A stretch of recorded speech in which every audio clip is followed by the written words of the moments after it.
जिस प्रकार से आज काम हुआ वो इतिहास याद है। संशोधन स्वीकार हुआ है, वो भी संशोधन मूव करने पे वोटिंग के बाद बहुमत के। Whatever that they have fixed, they have done it. They didn't allow us to speak anything. No rules, no procedure has been followed. नमस्कार, मैं दिव्या मनोज सिंह अपने चैनल में आपका स्वागत करती हूं और आज का टॉपिक है वक्फ अमेंडमेंट बिल। कल सोमवार को वक्फ संशोधन बिल पर बनी जेपीसी की बैठक समाप्त हुई और इस बैठक में कल काफी हंगामा हो गया और इस हंगामे के चलते 10 विपक्षी सांसदों को एक दिन के लिए सस्पेंड भी कर दिया गया। सोमवार को समिति द्वारा सत्ता पक्ष भाजपा के नेतृत्व वाले एनडीए सदस्यों द्वारा प्रस्तावित 14 संशोधनों को स्वीकृति मिल गई, जबकि वहीं विपक्ष सदस्यों द्वारा पेश किए गए एक भी बदलाव को स्वीकार नहीं किया गया। इसके चलते काफी हंगामा मच गया, काफी मारपीट का माहौल बन गया, मार्शल्स को बुलाना पड़ा, लेकिन जो है स्थिति को संभाल लिया गया। समिति के अध्यक्ष जगदंबिका पाल ने बैठक के बाद संवाददाताओं से कहा कि समिति द्वारा अपनाए गए संशोधनों से कानून बेहतर और प्रभावी बनेगा। हालांकि विपक्षी सांसदों ने बैठक की कार्रवाई की निंदा की और जगदंबिका पाल पर लोकतांत्रिक प्रक्रिया को विकृत करने का आरोप लगाया है। टीएमसी सांसद कल्याण बनर्जी ने संवाददाताओं से कहा कि हमारी बात तो सुनी ही नहीं गई, पाल ने पूरी तरह से तानाशाही तरीके से काम किया। लेकिन जगदंबिका पाल ने विपक्ष के सभी आरोपों को खारिज करते हुए कहा कि पूरी प्रक्रिया लोकतांत्रिक थी और बहुमत का नजरिया कायम रखा गया। देखिए और क्या कहा जगदंबिका पाल ने, वीडियो में देखिए।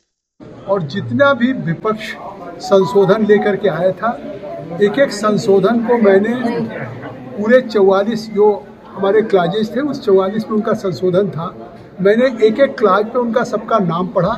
मैंने पूछा कि आप अपने अमेंडमेंट्स को मूव कर रहे हैं कि नहीं। उन्होंने कहा हम अमेंडमेंट्स को मूव कर रहे हैं। तो जब अमेंडमेंट्स को उन्होंने मूव किया तो इससे डेमोक्रेटिक ढंग से कोई चीज़ें हो नहीं सकती। अब अगर हमने अमेंडमेंट मूव किया और उसके अगेंस्ट 16 लोग वोट दे रहे हैं और उनके अमेंडमेंट्स के फेवर में केवल 10 दे रहे हैं, तो फिर क्या डेमोक्रेसी में 10 वाले अमेंडमेंट्स को स्वीकार कर लिया जाएगा? स्वाभाविक है कि चाहे पार्लियामेंट हो या ज्वाइंट पार्लियामेंट्री कमेटी हो, कोई भी अमेंडमेंट्स हो, वो ऐसी बहुत सी चीज़ें हैं जिस पे उन्होंने सहमति भी व्यक्त किया और ये कहा, क्योंकि ऐसे अमेंडमेंट्स आए हैं तब जिस पे जो उनकी राय थी, उनकी मांग थी, उसमें कई चीज़ों जैसे कि कलेक्टर पे, तो आज ये अमेंडमेंट्स पास हुआ कि अब कलेक्टर नहीं, कलेक्टर से ऊपर स्टेट गवर्नमेंट जिसको अपॉइंट करे, चाहे वो कमिश्नर हो चाहे सेक्रेटरी या कंपोजिशन ऑफ द बोर्ड, क्योंकि उस बोर्ड में मतलब पहले था जो अमेंडमेंट आया था बिल, उसमें 2 ही लोगों का था, लेकिन आज हमारी सरकारी पक्ष की तरफ से ये आया कि नहीं साहब 2 के बजाय 3 हो और उसमें एक इस्लामिक स्कॉलर हो, और इसी तरह से हाँ उसको भी उन्होंने अपोज किया। और पोर्टल पे 6 महीने से अधिक का टाइम की मांग करते थे रोज चर्चा में, उसको बढ़ाने की बात की गई। तो आज ये बहुत जिस तरीके के अमेंडमेंट्स पास हुए हैं, मुझे लगता है एक बेहतर बिल तैयार होगा वक्त के लिए, और वक्त के लिए जो एक ट्रांसपेरेंट कानून जो सरकार का लाने का उद्देश्य था और ये था कि उसका फायदा गरीबों को, पसमानदा को, मुसलमानों को मिलेगा। वक्फ बिल में जो 14 संशोधन किए गए उनमें से 4 बड़े संशोधन जो हैं वो मैं आपको बता देती हूं कि 4 मेन जो संशोधन है बड़े, वो क्या किए गए हैं। वो ये है कि जो पहला है कि पहले क्या था कि सेक्शन 40 में रीजन टू बिलीव के तहत अगर वक्फ बोर्ड किसी प्रॉपर्टी पर दावा करता है तो उस जमीन पर दावा करने वाला सिर्फ ट्रिब्यूनल में ही अपील कर सकता है, मतलब आप बाकी कहीं भी अपील नहीं कर सकते हो। लेकिन नए बिल के अनुसार जमीन पर दावा करने वाला ट्रिब्यूनल कोर्ट के अलावा रेवेन्यू कोर्ट, सिविल कोर्ट या हाई कोर्ट में अपील कर सकेगा। दूसरा जो है वो ये है कि वक्फ ट्रिब्यूनल का फैसला आखिरी माना जाता है, उसे चुनौती नहीं दी जा सकती। अगर ट्रिब्यूनल कोर्ट ने खारिज कर दिया तो उसके बाद आप ऊपर अपील नहीं कर सकते हो। लेकिन अब नए संशोधन में वक्फ ट्रिब्यूनल के फैसले के खिलाफ हाई कोर्ट में अपील की जा सकती है।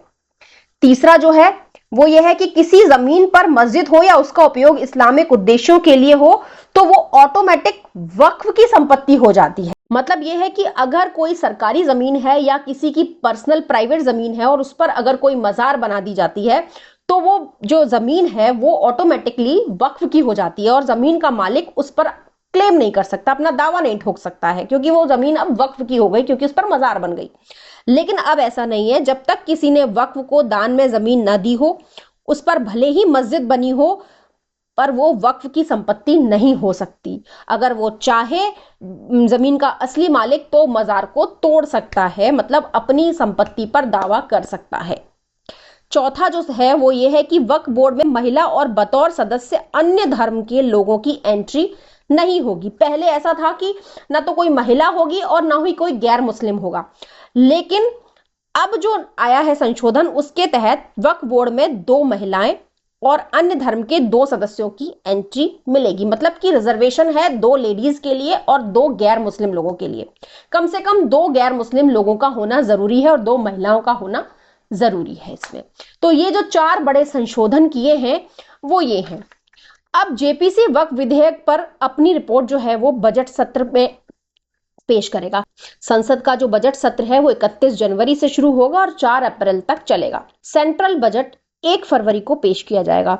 वक्फ अमेंडमेंट बिल 2024 का मकसद क्या है? मकसद ये है कि डिजिटलीकरण करना, बेहतर ऑडिट, बेहतर पारदर्शिता और अवैध रूप से कब्जे वाली संपत्ति को वापस लेने के लिए कानूनी सिस्टमों में सुधारों को लाकर इन चुनौतियों का हल निकालना है। इसी के साथ मैं विदा लेती हूं। जय हिंद।